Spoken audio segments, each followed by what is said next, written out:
E aí pessoal, tudo bem com vocês?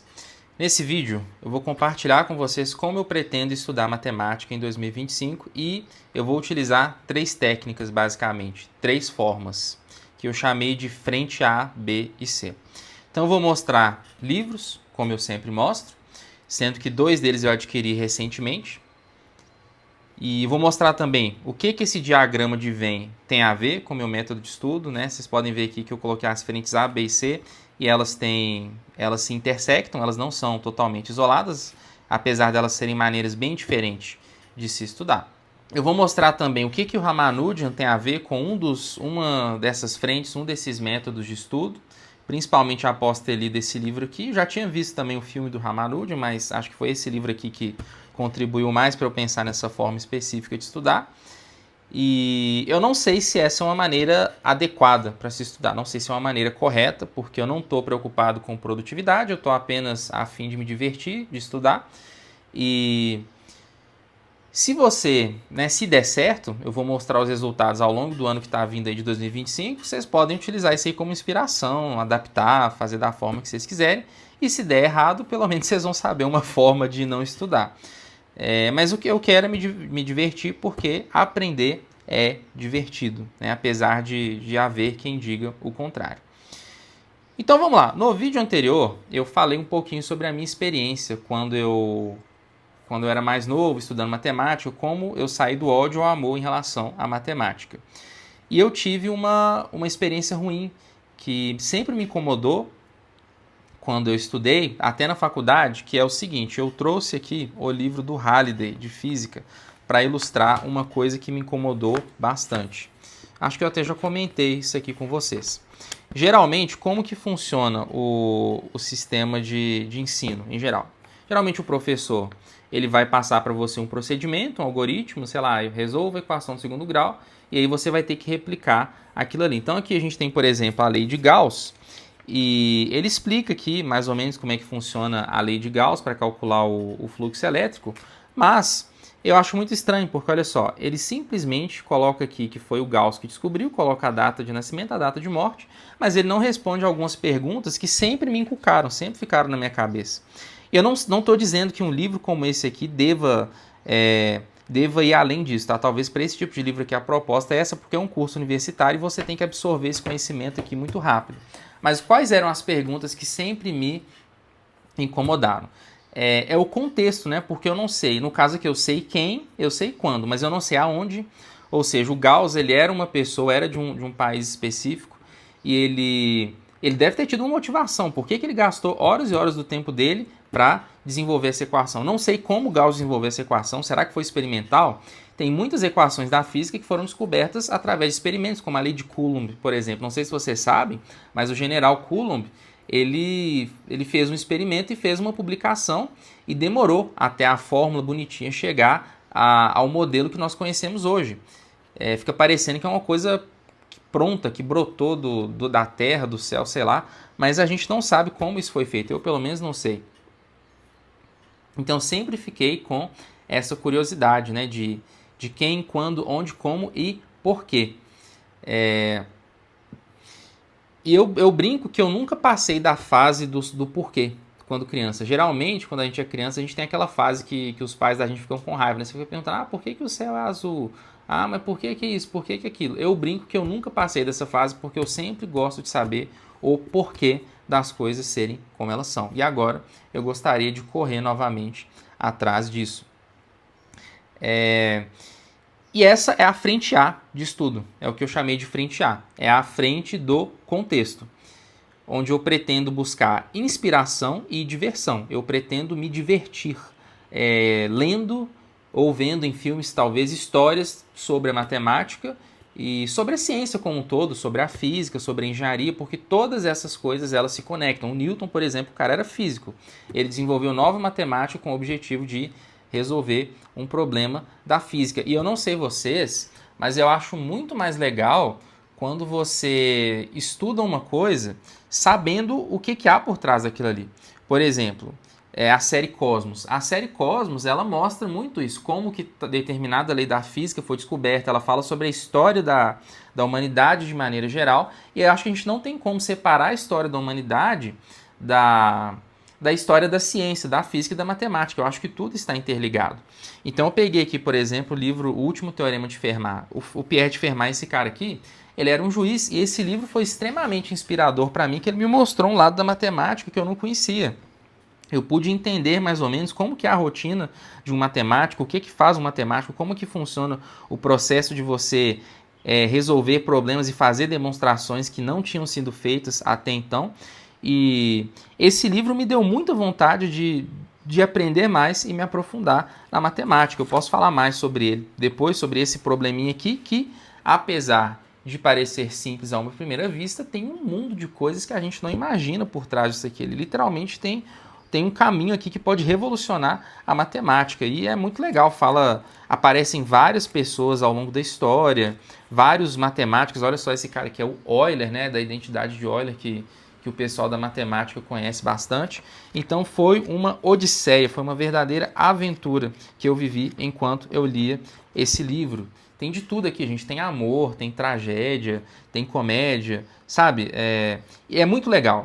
Eu nunca tinha imaginado que ler sobre matemática poderia ser tão divertido assim, então já fica a dica de livro aí para vocês.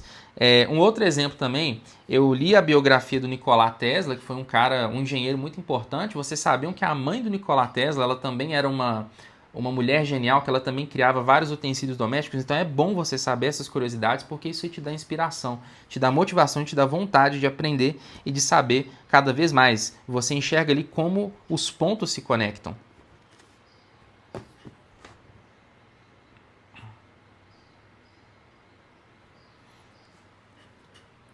Você vê que tudo tá conectado. O budismo fala isso, né? Que todas as coisas são interconectadas. Então não tem assim... Você vê que essa separação entre as disciplinas que a escola nos traz, ela é uma coisa que é meio que ilusória. No mestrado mesmo eu vi isso. No mestrado que eu fazia, você tinha contato com gente da biologia, da área... Eu teria, né? Não fiz porque eu saí do mestrado, mas eu teria também uma matéria de anatomia ligada a processamento de sinais e inteligência artificial. Não tem esse negócio assim de exatas contra humanas ou versus humanas. Por que não você ligar as duas coisas? Porque tem vários filósofos aí da humanidade que eram matemáticos. Por exemplo, René Descartes, você tem o Leibniz. O Leibniz era um teólogo, olha só. O cara era teólogo e matemático. A gente conecta também com a história, porque eu falei do contexto. Toda descoberta científica e matemática, eu acho que ela aconteceu por causa daquele contexto. Você está ali num determinado país, numa determinada cultura, você se envolve às vezes em guerras, em conflitos, e tudo isso influencia a evolução da matemática e da ciência como um todo. Por exemplo, por que os países desenvolvidos eles se importam tanto com a matemática e com a ciência? Porque eles sabem que isso aí vai gerar desenvolvimento do exército deles, né? Vai gerar... Olha, eu acabei de falar que Coulomb era um general, então você vai ver vários generais aí da história que faziam pesquisas na área de matemática e de física. Então tudo isso vai se retroalimentando, você vê como tudo isso se conecta, e eu acho que isso é muito bonito. Eu não sei vocês podem colocar aí nos comentários, mas eu tenho uma satisfação muito grande quando eu vejo esse tipo de coisa. Então essa foi a primeira frente de matemática, que é onde eu vou estudar basicamente a história da matemática, de matemáticos. Então vou mostrar alguns livros aqui para vocês. Ó. Você tem aqui a história das provas, das demonstrações. Então tem esse autor, ele deu uma palestra num canal chamado The Royal Institution. Joguem o nome dele aí que vocês vão ver, mas ele mostra como que surgiu esse processo de fazer demonstrações, de ter todo esse rigor matemático. Olha só, ele é muito bonito o livro, ele é todo colorido, tem várias equações aqui, tem várias imagens muito bonitas. Você vê que ele fala de várias coisas históricas também. Tem até aqui uns quadros, olha só, até o Leviatã ele colocou aqui. Eu fiquei muito curioso, gente, como que o Leviatã se relaciona com a história do infinito. Olha que da hora isso, gente. Só de eu ver isso aqui, eu já dá vontade de parar esse vídeo e começar a ler esse capítulo, mas eu vou esperar, né, porque eu quero ter uma experiência de ler o livro desde o início. Então tem esse livro aqui que eu vou ler, né, e em breve vou compartilhar com vocês.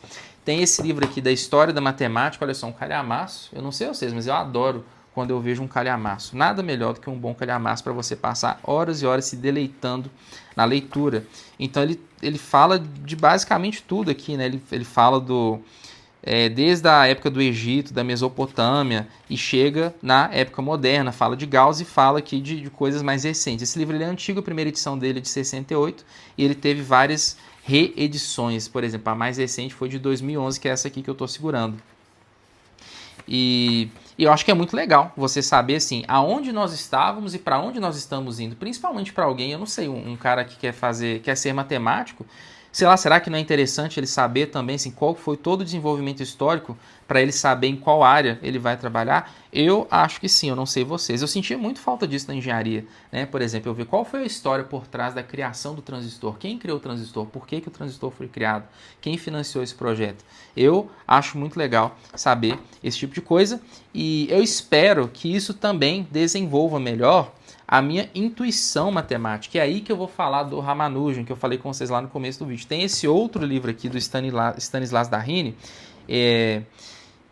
ele trata de uma área chamada cognição matemática. E ele tem uma coisa muito interessante que ele fala aqui, que é o seguinte, que o Ramanujan, não só ele como outros gênios, eles aparentavam ter uma intuição matemática, ou seja, então você tem todo o lado do rigor lógico, de você ter um processo ali de estabelecer uma demonstração, mas você tem caras como o Ramanujan que conseguir desenvolver essa fórmula aqui para aproximar o π até 20 casas decimais. E como que ele fazia isso? Baseado puramente em intuição, sem ter estudo formal. Ele segundo ele próprio dizia, à noite a deusa, né, uma divindade hindu, ela escrevia as fórmulas na língua dele e aí, quando ele acordava, ele escrevia essas fórmulas. Ou seja, um processo totalmente intuitivo, quer você acredite aí nessa parte mística ou não. Então, uma pergunta que eu me fiz engraçada, assim, eu não sinto que eu tenho uma boa intuição matemática. Talvez na parte de geometria eu tenho um pouquinho mais de intuição, mas tem outras áreas que eu sinto que eu simplesmente decorei um monte de fórmula e eu não tenho uma intuição do que aquilo significa. Então tá aí, pessoal, tá aqui esses livretos aqui, vocês veem que eu tenho muitas leituras para fazer, né, no próximo ano, mas é isso, como eu gosto de ler, então eu estou em casa, né, vou me divertir muito lendo. Esse aqui eu já li, né, mas esse aqui também eu já comecei, mas os outros livros novos eu vou me divertir muito lendo. E aí a gente fecha aqui a primeira frente, que é a frente do contexto, que vai, né, repetindo um pouquinho, ela vai me trazer inspiração e intuição, eu espero, né? Não sei se vai, nós vamos saber ao longo do ano de 2025. Mas a outra frente é o que eu chamei de matemática mecânica. O que é a matemática mecânica? É o que eu fiz a vida inteira. É o que o sistema de ensino, de preparação para vestibular, Enem, depois faculdade, é o que esse sistema de ensino nos treinava para fazer, que é basicamente você manipular símbolos e expressões algébricas.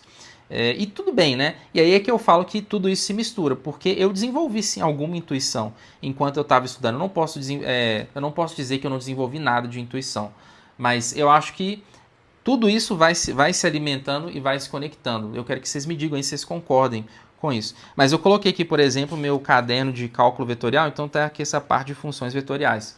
Geralmente, como que eu estudava isso aqui? Eu simplesmente aceitava ali o que o professor passava.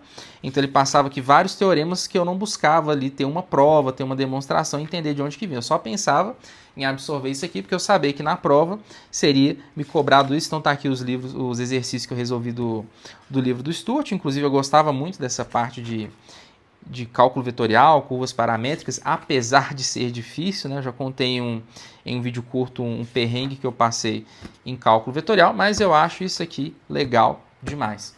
E o que eu vou fazer? Eu vou fazer exercício. Eu vou pegar exercício do Sturt, de outros livros também, que vocês podem sugerir se vocês quiserem, e vou resolver essas questões para que eu volte a me familiarizar mais com manipulações algébricas, né? Com esse tipo de coisa. Resolver integral, derivada, equação diferencial, por exemplo. Eu não fiz, infelizmente, o curso de equações diferenciais de maneira muito bem feita, né? Porque eu estava pensando em intercâmbio na época, eu estava muito distraído, então eu acabei não fazendo um curso de equações diferenciais ordinárias bem feito. Então eu queria revisitar, queria reaprender, né, a resolver equações diferenciais. Equações diferenciais parciais. é uma coisa que eu não tenho domínio, eu não tive essa matéria na faculdade, então eu vi que é importante para o cálculo vetorial, então eu gostaria sim de correr atrás de equações de diferenciais parciais, e eu vou fazer isso da maneira como eu já estava acostumado, ou seja, eu vou pegar o livro, vou ler a matéria, vou fazer exercício, vou olhar a resposta, se eu acertar, boa, né? E seria mais no intuito ali de ter uma matemática como ferramenta, uma espécie de massa muscular ali cerebral, para que eu consiga entender, né? Porque afinal de contas, se eu não tenho o hábito de resolver e fazer essas manipulações, se eu não tivesse feito isso ao longo da minha vida, eu acho que eu provavelmente não conseguiria entender um livro como esse aqui, porque tem várias equações aqui dentro, e apesar de eu não saber demonstrar, né, a maioria das equações, eu pelo menos, pelo fato de já ter manipulado e trabalhado com elas, isso aí reduz o nível de desgaste mental que eu tenho para ler um livro desse, e aí se torna uma leitura mais divertida. Eu consigo pelo menos entender o que está sendo dito aqui, apesar de não ser um entendimento muito a fundo, né? Então essa foi a outra frente, que foi a frente mais mecânica. E vamos para a nossa última frente, que para mim é a mais difícil, que é a maior novidade e é a mais desafiadora, que é a frente que eu chamei de pensamento matemático, raciocínio lógico e pensamento matemático, onde eu vou tentar fazer demonstrações e vou aprender a pensar como os matemáticos pensam. E aí tem que entra esse livro aqui. Eu conheci esse livro num curso com o mesmo nome, por esse autor aqui. Vocês podem entrar na Coursera aí que eu já mostrei para vocês e fazer o curso dele, que é muito legal. E eu pretendo refazer os exercícios desse livro aqui. Eu não tinha chegado a fazer todos, mas eu tinha feito muitos exercícios desse livro. E ele faz basicamente o quê?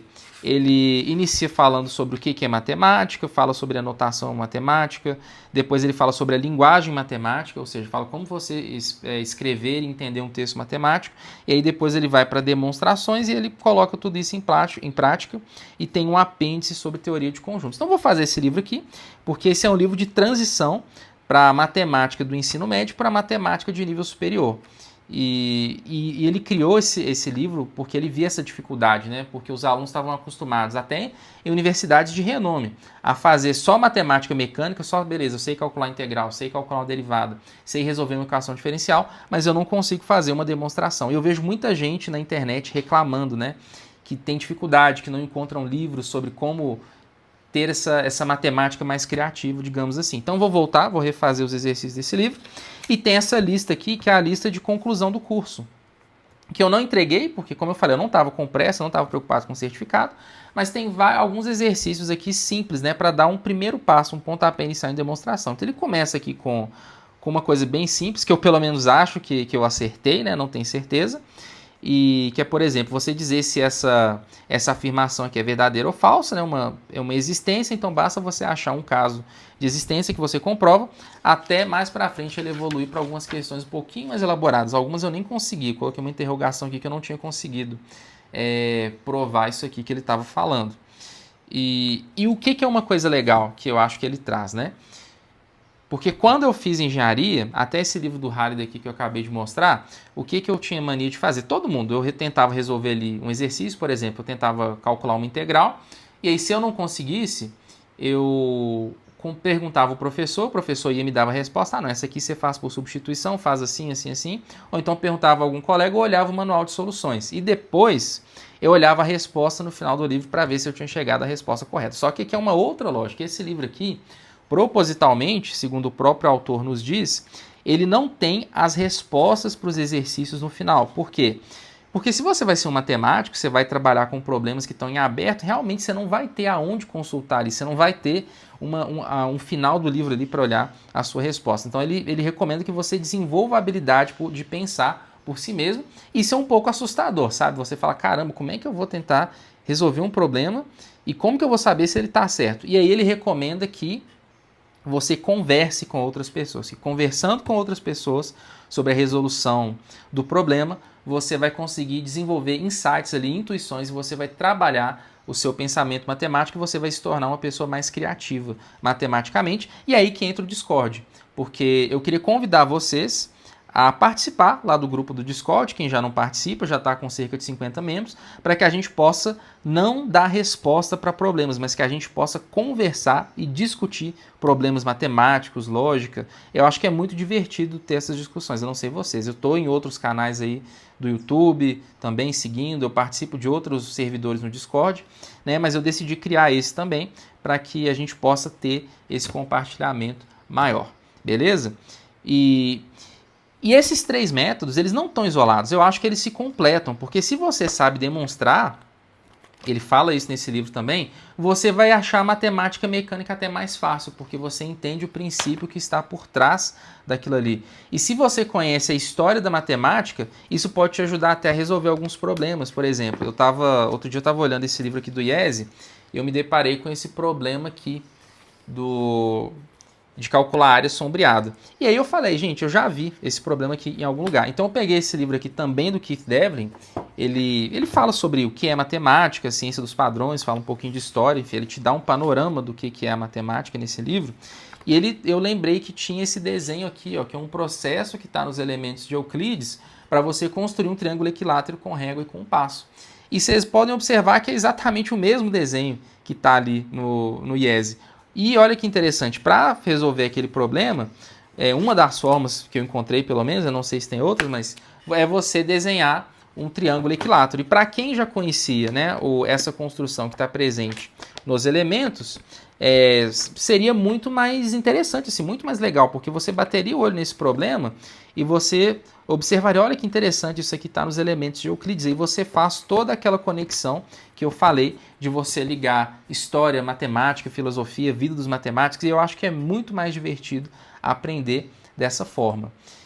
E tem um bônus também, né? Qual que seria o bônus? Né? Eu quero reatar as pontas soltas, ou seja, todas essas fórmulas do ensino médio e do ensino fundamental que eu não sei de onde vieram, porque que essas coisas são desse jeito. Eu vou correr atrás disso nesse método de estudo que eu estou fazendo. Eu pretendo registrar isso num caderno ou num arquivo. Né? Não sei se algum disso aí pode se transformar em algum livro, né? Mas vou deixar em aberto isso aí. E eu estou pensando também em estudar novamente para o Enem, porque eu fiz o react do Enem aqui no canal, gerou muito comentário, gerou muita discussão. Eu acho que essas discussões elas enriquecem, elas me fazem aprender e refletir muito também. E é por isso que dessa vez eu pensei em fazer o Enem levando mais a sério, ou seja, eu de fato estudando ali redação, as matérias de humanas, eu teria que fazer simulado, mas eu não sei se eu vou fazer isso, por quê? Porque eu não sei se ano que vem eu vou poder fazer a faculdade de matemática, então, ou seja, se eu fizesse o Enem esse ano, seria de novo, né, com o objetivo de produzir o conteúdo aqui para o canal, e isso é chato demais, né, gente? Eu acho muito chato esse negócio de pegar simulado, ter que ficar fazendo aquele monte de questão repetitiva, eu acho muito menos interessante do que estudar dessa forma aqui que eu vou estudar, até porque eu fiz isso a minha vida inteira, né, gente? Eu fiz ensino médio, ensino fundamental, fiz graduação, onde predominava esse estilo de estudo mais mecânico. Mas, então é isso, né? Espero que vocês tenham gostado. Comentem aí, quero saber o que vocês pensam sobre tudo isso que eu falei. E a gente se vê no nosso próximo vídeo. Grande abraço e até mais.